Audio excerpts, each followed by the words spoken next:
Astelenon guztio, Iruñako Hierrian gerra zibilean fusilatutakoentzat panteoi bat inauguratu dute. Inaugurazioan izan dira Joseba Siron Iruñako alkatea edo Ana Oio Nafarroako gobernuko bigarren presidente ordea, besteak beste.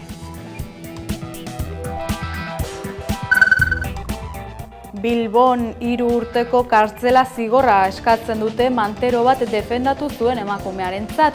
Berri udaltzainek salatu zuten agente bati ostiko bat eman ziola buruan, baina bideo batek zalantzan jarri zuen bertsio hura. Gertaera 2023ko abuztuan jaso zen Bilboko kale nagusian.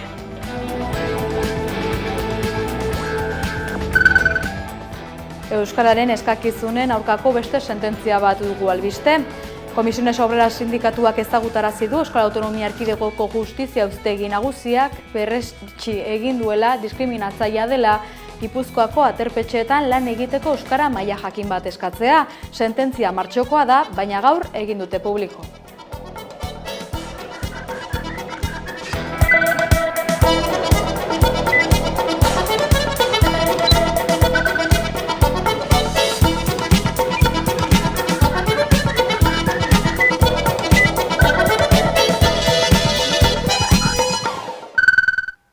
Eneko Andueza, PSeko idazkari nagusia izan da duela gutxi aktualitate solasaldian, azken hilabeteotako gai esanguratsuenei buruz hizketan, Gernikako estatutuaren erreformari, Alderdi Sozialistak EH Bildu eta EAJarekin duen harremanari, lanpostu publikoetako hizkuntza eskakizunei, atzerritarren araudi berriari eta etorkizuneko gobernu aukerei buruz mintzatu da besteak beste. Kaixo guztioi eta ongi etorri. Aktualitateak martxan dirau, beraz gaurkoan ere azken garaiotako gai esanguratsuei buruz arituko gara hizketan aktualitate solasaldian. Eta horretarako 11ko platoan daukagu Eneko Andueza PSeko idazkari nagusia. Arratsaldeon eta mila esker etortzeagatik. Eskerrik asko, plazer bat betiko moduan. Otsailean gauzatu zenuten azken 10. kongresua Donostiako Kursaalen eta bertan idazkari nagusi gisa berretsi zintuzten. Nola aurreikusten duzu etapa berri hau? Uste dugu pasatako etapan edo pasatako legealdian lan bikaina egin genuela eta ildo horretatik gure alderdia sendotzeko eta gizartean geroz eta babes gehiago edukiteko helburua jarri dugu, ez da? Gure helburu nagusia logikoa denez Euskadire lidergoa edukitea da, ez epe motzian, bai epe laburrean edo epe luzian, eta horretarako lan egin behar da alderditik hasitza, instituzioetatik, eta hor gabiz ez da, nik uste alderdi sozialista ontxe bertan egonkortasuna emoteko eta etorkizunera begira, ezinbesteko alderdi bat bihurtu dela Euskadi osorako, eta hori uste eta albiste oso bikaina dela. Azken hilabeteotan, idazkari nagusi berretsi zintuztenetik ere desentetan estatus politikoaren inguruan, atzera eta aurrera bizarete, zuaz bakarrik beste hainbat agintari ere, zu estatutuaren erreformaren aldeko iritzia aurkeztu duzu, estatus politiko berriaren inguruan agian ate hori ez duzu oraindik irikiz. Eztabaida nondik joan beharko litzateke? Uste dut, lehenik eta behin, gure estatutua berrizteko momentua heldu dela. Ia aspalditik momentu hori helduta dago, ez da? Baina 55 urte eta gero hori eguneratzeko momentua heldu dela uste dugu. Hainbat urteetan hainbeste eskubide sozial lortu ditugu eta ontxe bertan, bai estatu mailan eta bai Europa mailan eta mundu mailan dakagun etxairik handiena hainbeste eskubide sozialekin amaitu nahi duten korronteak dira. Momentu egokia da gure estatutua berrizteko, baina batez ere hori aprobetxatu egin behar dugu lortutako hainbeste eskubide sozial blindatzeko eta indartzeko. Eta horretarako gure estatutuan sartu behar dira hori bermatzeko eta urtetan hori horrela izateko, ez da? Hortan datza gakoa eta uste dut helburu nagusia hori dela gure estatutua berriztea eskubide sozial horiek estatutu berrian sartzeko Eta baita ere, uste dut Euskadin bizi dugun momentuari lekuko hartzeko eta elkar bizikidetza aldetik aniztasuna, pluraltasuna eta elkar bizikidetza sendotzeko uste dut Euskadiren etorkizuna ere portzentai handi batean dakagun egonkortasuna eta dakagun elkar bizikidetza sendotzean dago, ezta? Orduan, hildoak horrebisak dira, uste dut. Gauza identitarioak beti errespetagarriak dira, logikoki demokrazian behar den moduan, baina uste dut batzen gaituen gauzetan indarra jarri behar deula eta ez sakabanatzen gaituen gauzetan. Eta aniztasun hori aldarri izanik, erabakitzeko eskubideak ez luke espaziorik izango estatutuaren berrikuntza horretan? Uste dut gauza horiek legearen barne egon behar direla eta ontxe bertan ez daude. Orduan uste dut ditugun eskubide sozialak herria eraikitzen duten eskubide sozialak dira eta hori da herria sortzea eta ez beste gauza batzuk. Nik nahi dutena da Euskadi sendo bat eukitea, eskubidekin dakagun Euskadi hori aurrera eramatea eta Europan leku bat euki leiken Euskadi bat nahi dut. Nik Euskadi begiratzen duen Euskadi bat nahi dut eta ez berekiko sartzen den Euskadi bat. Uste dut, Euskadi pilo bat aldatu indela azkenengo hamarkadetan eta ontxe bertan eztabaida batzuek, logikoki alderdi batzuek, nortasunan daozen gaur batzuek hor segituko dira, baina uste dut kalean ez dela somatzen halako eztabaidarik. EAJ-ari dagokionez, jeltzalekin koalizioak dituzue hainbat tokiko gobernuetan, tartean Eusko Jaurlaritza ere, eta ia urtebete igaro da Jaurlaritza berri hau, Pradales lehendakaria buru duen hau, martxan jarri zenetik, nola baloratuko zenuke azkeneko hilabeteotako ibilbidea? Gure aldetik, alderdi sozialistak egiten ari den lanaren aldetik, bikaine, ezta? Nik uste dut jendea kontutan hartzen duela alderdi sozialistaren lana, agerian dagoela, gestion bat egiten ari garela, pasatako legealdixetik eta baita ere legealdi honen hasieran, proiektu estrategikoa eta ezinbestekoa diren proiektuak eta karterak gure esku daude eta hori esanguratsua da. Gure poterea ere gobernuaren barne desente askoa handitu egin da, gure erantzunkizuna geroz eta handiagoa da.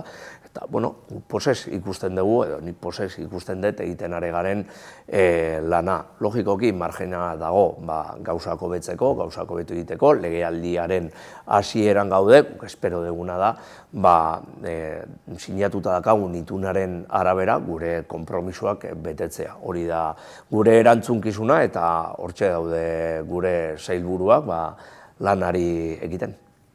EAJ-an ere burutzagitza berritu berri dute, martxoaren amaieran berritzu zuten Aitor Esteban Euskadi Burubatzarreko buruzagi bezala, eta maiatz hasieran lehenengo bilera egin zenuten alderdi sozialistak eta EAJ-ak buruzagitza hauek berritu zirenetik, nola baloratuko zenuke bilera hura?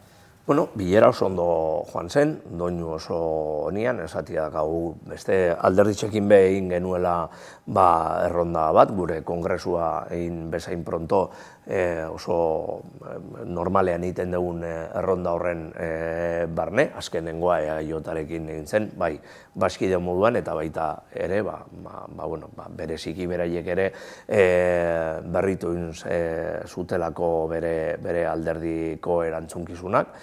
Doinu honian joan zen, ez genuen halako gai espezifikorik protagonismorik euki, baina bai, gai morduen inguruan errepasatxo bat emoteko aukeria euki genuen. Doinua, dinoan moduan oso ona joan zen, eta badakigu lidergo berria sortzen direnean, beti adaptazio denbora bat ere behar degula, nik ulertzen dotalako, nik egin neban moduan bakoitza bere moduak dituztelako eta lantzeko edo lan egiteko moduak dituztelako eta kasu honetan Aitor Estebanek heldu berria da erantzunkizun hortara eta bere lidergoa edo bere estiloa inprimatzeko denbori ere eukiko da. Adaptazio momentu hortan gaoz, baina gauzak egonkortasunean kokatzeko moduan gauzela uste. Apirilean ere antzerako bilera bat egin zenuten EH Bildurekin Donostian, bertan zu zeu ere izan zinen, Arnaldo Otegi EH Bilduko koordinatzaile orokorra, eta Otegik plato honetan bilera norberak hori zuen lehentasunak aipatu zenituztela, hori normaltasunean kokatu behar dela, eta zentzu horretan urrats asko eman direla adierazi zuen. Ez dakit diagnostiko hori hau elkar banatzen dezun? Bai, noski baietz, doinu oso nian egin genuen lan bilera hori, EH Bildurekin harreman ona daukagu eta instituzioetan eta bai batzar nagusietan, hainbeste udaletxeetan eta Eusko Legebiltzarrean sarritan akordioetara ailegatzeko aukeri eukiten dugu. Badakigu gai batzuetan sintonia hobia dakagula, beste batzuetan gitxiago eta beste batzuetan bat bez, ezta? Baina, Euskadi eraikitzeko moduan gauzen bi alderdi gara eta sintonia edo elkargune horiek aprobetxatzeko moduan ere gaude, ezta? Importantiena da, iraganean pasata dagoela eta oraintxe bertan, beste egoera berri batean gauzela, oindala 10 urte baino gehiago, eta uste importantiena da sintonia hori eukitea eta klabe batzuetan ere elkargune hori eukitea, gai sozialetan batez ere, gauza askotan ados gaude eta uste hori ere oso eraginkorra dela Euskadi hobe bat lortzeko. Gizarte alorreko kontu batzuei buruz arituko gara orain hizketan, alde batetik euskararen eta lanpostu publikoetarako hizkuntza eskakizunei buruz galdetu nahi nizuke, epaitegiek azken garaietan hainbat erabaki hartu dituzte alor honetan lan deialdi publikoen inguruan, Gipuzkoako Foru Aldundia, Pasaiako Udala, eta hizkuntza maila gehiegizko askatzen omen zen lan deialdi horietan.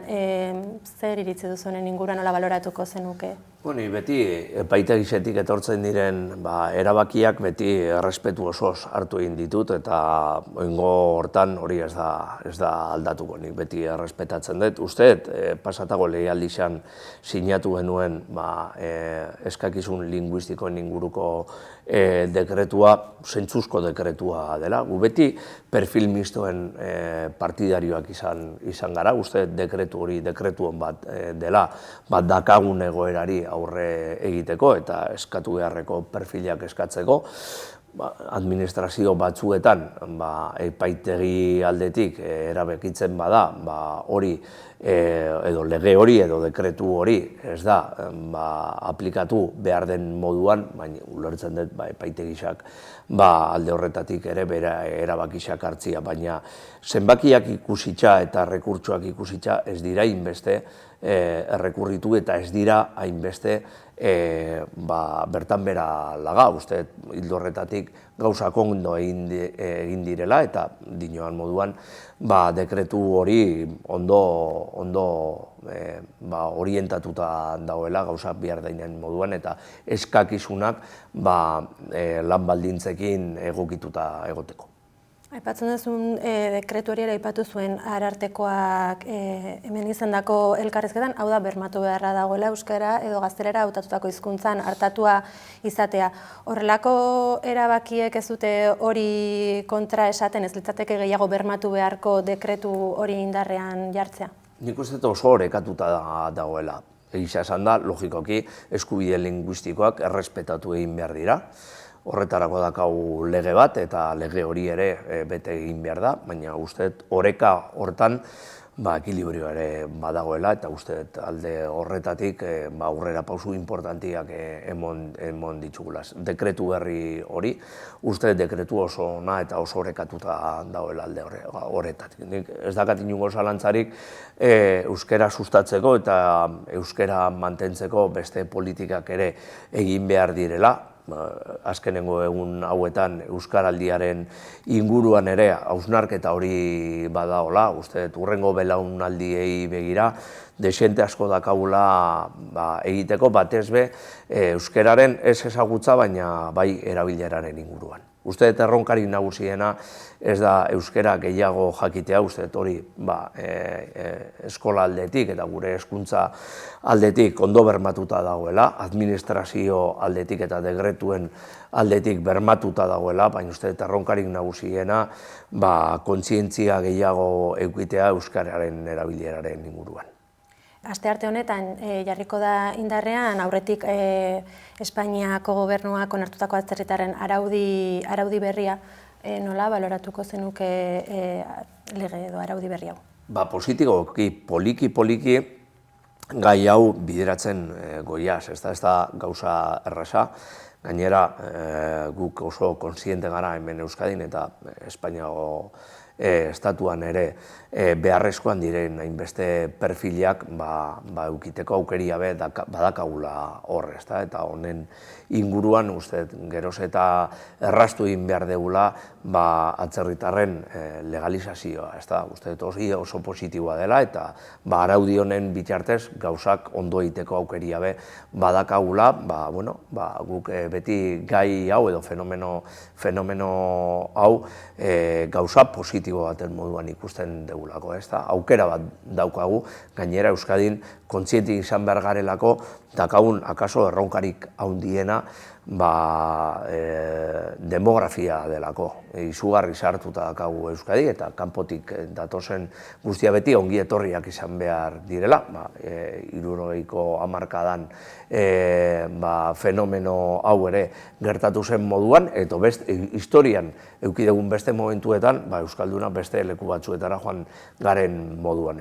Ontxe bertan, gauza askok pertsona hauen eskutik etorri behar dira, adibidez zaintza ereduan, industrialki gure sistema produktiboan falta diren perfil askok bere eskuetan ere egongo direlako. Uste, hau aukera moduan ikusi behar dugu eta ez talka baten moduan. Hemen ezin deuna egin nahi dutxugunak ongi etorria emon eta besteak baztertu.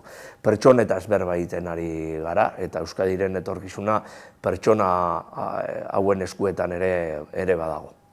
Pertsona migratzaileekin lanean dauden elkarte eta taldeek aurrera pausoak errekonozitu dizkiote araudiari, baina hainbat kritika ere egin dizkiote, tartean nazioarteko asilo eskaerari edo asilo eskaera prozedura horri dagokionez. Aldaketarako margena badago zentzu horretan? Nik uste baietz, eta denborakin hori aldatuko da. Nik uste eta hau pausu intermedio bat dela, erdigunean gelditu den pausu bat, beste aurrera pausuak emotiko prest dagozen erreglamentuak ere badirelako. Eta hori da importantiena, onartu egin den erreglamentu honekin historia ez da amaitzen, beste aurrera pausuak ere emango dira, eta uste dut hildo horretatik gobernuak aurrera pausu horiek emoteko prest badagola. 2023ko hauteskunde sortak EAEko ziklo politiko berria ireki zuten, erdibidean gaude jada. Zer espero duzu bigarren txanpa honi dagokionez, edo nola planteatzen edo aurre ikusten dituzu datozen bi urteak? Interes handiarekin, uste dut Alderdi Sozialistak gero eta protagonismo gehiago daukala euskal politikan, eta hori oso esanguratsua da. Azkenengo hauteskunde generalak irabazi genituen, gitxi falta izan zen Europako hauteskundeak ere hemen Euskadiko autonomia erkidegoan irabazteko, eta bai municipalki, foralki eta baita autonomia erkidegoan gure tendentzia gorakada doa, espero dugu hurrengo hauteskundeetan ere hori horrela izatea eta aldenean geroz eta indar gehiago edukitea, hori da gure helburua, azkenengo helburu nagusi hori lortzeko, Euskadiren lidergoa edukitea. Gaurkoan beraz, hemen utziko dugu elkarrizketa, Eneko Andueza, mila esker Hamaikara etortzeagatik. Mila esker zuei, plazer bat betiko moduan. Astelehen honetako berriei dagokionez, gaur prentsaurrean aurkeztu dute Euskaraldiaren balorazioa, harro egoteko moduan gaudela nabarmendu dute antolatzaileek Lemalantzean.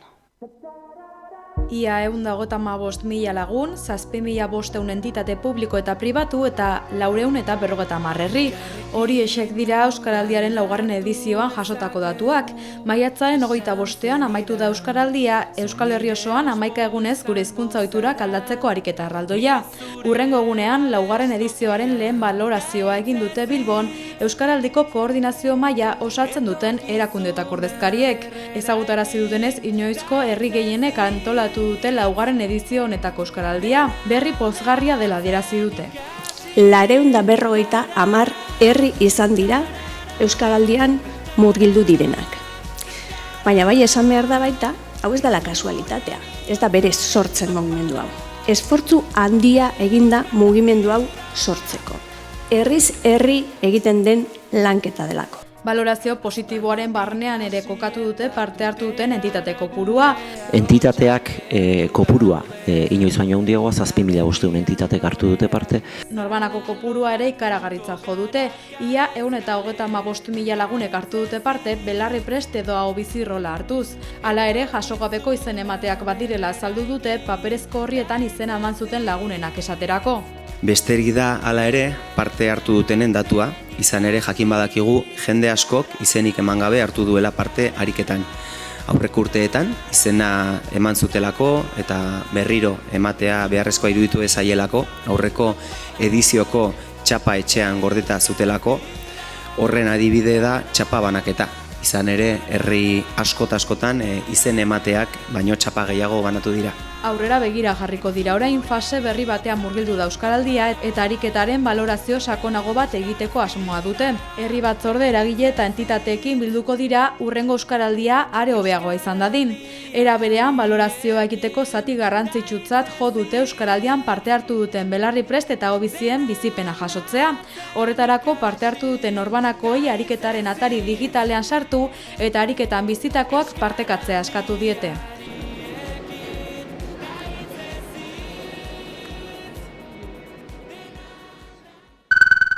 Eguzkia lagun ospatu zuten atzo ibilaldia Galdakaon, eguzki begi barkatu ikastolak antolatu du aurten eta iragarri dute jada zein izango den datorren urteko antolatzailea, Bilboko Kirikino ikastolari egokitu zaio. Eguraldia lagun milaka euskaltzale elkartu dira Galdakaon ospatu den 47. ibilaldian. Magaletik herrire euskara erdire lelopean eguzki begi ikastolak antolatu du aurtengo edizioa. Pepeto basoan egin dute irekiera ekitaldia. Bertan izan dira ikastolen elkarteko ordezkariak, baita Begoña Pedrosa Eusko Jaurlaritzako hezkuntza sailburua eta Elisabet Etzanobe Bizkaiko aldun nagusia ere. Udal agintariek, alderdi eta sindikatuetako ordezkariek eta EHUko arduradunek ere hartu dute parte ekitaldian.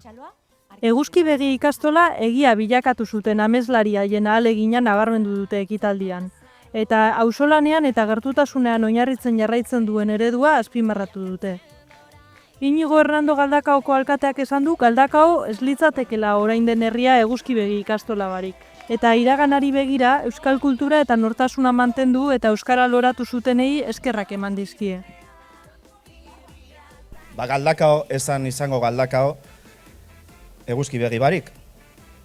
Urteetan zehar landudan komunitate hori, aipatu den moduen oianek, horrek kriston indarra emondotze gure nortasunari. Josu Teieria, ibilaldia elkarteko presidenteak izpide izan du euskarak bizi duen oldarraldi judiziala eta adierazi du ikastolek hainbat proposamen berri aurkeztuko dituztela laster. Euskarak eta euskal kulturak bizi dauen egoerak kezkatzen gaituelako, jagokun arduraz ibiliko gara aurrerantzean bere geure ikasle euskaldun eta euskarazaleak hasten. Gure herria bizi eta aurrera egitea gure badugu, nonoz euskal hezkuntza sistema bakarra egongo bada, danon artean egindakoa izan beharko da. Euskara eta euskal kulturan oinarritutakoa izan beharko da dudabarik. Komunitate osoaren benetako parte hartzearekin izan beharko da. Hitza hartu duen beste pertsonetako bat izan da Begoña Pedrosa Eusko Jaurlaritzako hezkuntza sailburua.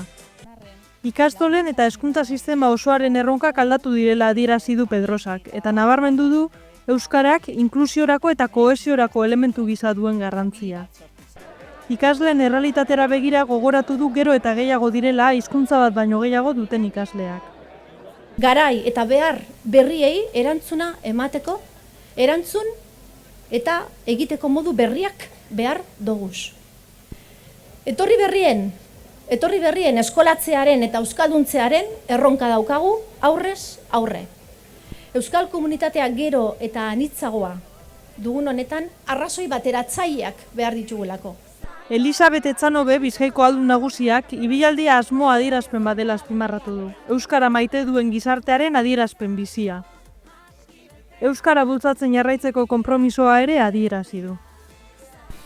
Bizkai kohesionatua, modernoa eta nortasunaz harro dagoena, ezinbestean bere hizkuntza, bere kultura eta bere sustraiak babesten dauzan eta etorkizunera proiektan dan Bizkaia da. Ibilaldiaren antolakuntzan egongo den lekuko aldaketaren berri emanez itxi dute ekitaldia. Hurrengo ibilaldia antolatzeko lekukoa Bilboko Kirikinu ikastolak hartu du. Kirikinoren izenean, ohore handia da 2026ko ibilaldia antolatzea.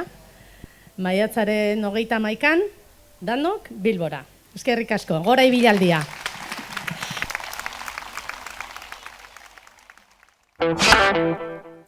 Ekonomia arloan LAB sindikatuak salatu du Nafarroako industrialik berriak interes soziala baztertzen duela. Irune Errejano konta eguzu gehiago. LABek eskaini duen gaurko prentsaurrekoan Nafarroako gobernuari exijitu dio industria politika berreskura dezala eta gehiengo sozialaren interesa erdigunean jarriko duen legea aurkez dezala. Nafarroako gobernuak aurkeztu berri duen Nafarroako industria eta enpresa sustapenari buruzko foru legearen bigarren zirriborroaren inguruko hausnarketa eta ondorioak planteatu dituzte batik bat. LAB sindikatuak gogor kritikatu du Nafarroako industria eta enpresa sustapenerako foru legearen bigarren zirriborroa. Izaera enpresarial garbia mantentzen duelako eta gehiengo sozialaren interesak kanpoan uzten dituelako. Sindikatuak aurkeztutako 60 zuzenketatik gehienak atzera bota ditu gobernuak. Tartean, industria publikoa bultzatzeko eta lan baldintzak hobetzeko proposamenak. Gure ustez, Nafarroako industria defendatzeko eta duintzeko nahitaezkoak diren gaiak albo batera utzi ditu. Edo beste modu batera esan da, Nafarroko gobernuak, bere garaian UPNeko gobernuak abandonatu zuen industria politika berreskuratu gabe jarraitzen du. Badakigu industriak unesaia bizitzen ari direla, bai Europan orokorrean eta baita Nafarroan bereziki. Eta horregatik LABetik, alegin handia eta zintzoa egin dugu, hainbat mailetan parte hartuz. LABen ustez, gobernuak ez du politika industriala berreskuratu eta multinazionalen interesen menpe jarraitzen du. Hala ere, diskriminazioaren aurkako neurri batzuk eta trantsizio ekologikoaren ondorioei aurre egiteko proposamenak jasotzea lortu dute. Sindikatuak zen patronalaren jarrera inmobilista eta UGT Komisiones Obreras eta ELA sindikatuen pasibitatea ere kritikatu du. Guk badakigu prozesu hau ez dela hemen bukatzen. LABek badaki, azkenengo testua Nafar parlamentutik urtengo dela, eta horregatik deialdi bat egingo diogu bertan ordezkaritza daukaten alderdi batzuei. Amaitzeko LABek industria jasangarri baten alde eta lan baldintza duinen alde mobilizatzen jarraituko duela berretsi du.